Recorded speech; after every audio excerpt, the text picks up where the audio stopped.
I can understand wanting to have millions of dollars. There's a certain freedom, meaningful freedom, that comes with that.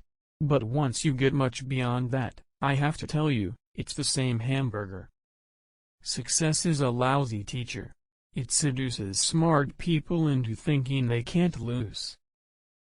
Don't compare yourself with anyone in this world. If you do so, you are insulting yourself. Success today requires the agility and drive to constantly rethink, reinvigorate, react, and reinvent. To be a good professional engineer, always start to study late for exams because it teaches you how to manage time and tackle emergencies. I was lucky to be in the right place at the right time. But many others were also in the same place. The difference was that I took action. We always overestimate the change that will occur in the next 2 years and underestimate the change that will occur in the next 10. Don't let yourself be lulled into inaction. The most meaningful way to differentiate your company from your competition is to do an outstanding job with information. Bringing together the right information with the right people will dramatically improve a company's ability to develop and act on strategic business opportunities. My grade point average went from a 2.2 to a 4.0 over the summer. I wanted to get straight A's. I decided to get straight A's. I didn't want people to think I was dumb. And when you get straight A's once, it's easier. I hope someday what people can do with their lives depends on their talents and how hard they are willing to work, rather than on where they happen to be born. If you believe that every life has equal value, it's revolting to learn that some lives are seen as worth saving and others are not. We said to ourselves, this can't be true. But if it is true, it deserves to be the priority of our giving. If you're using first-class land for biofuels, then you're competing with the growing of food.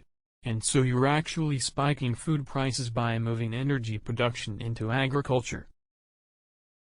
The pace of progress in biology creates a foundation that naturally gets picked up by the biotech and pharmaceutical industry to solve rich world diseases.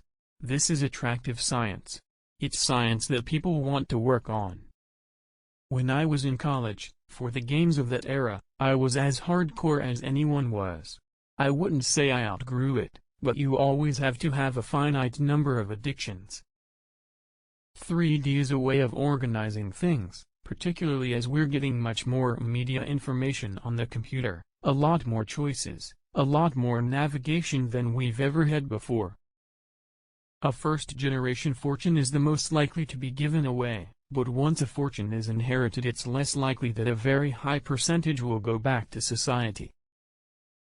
The first rule of any technology used in a business is that automation applied to an efficient operation will magnify the efficiency.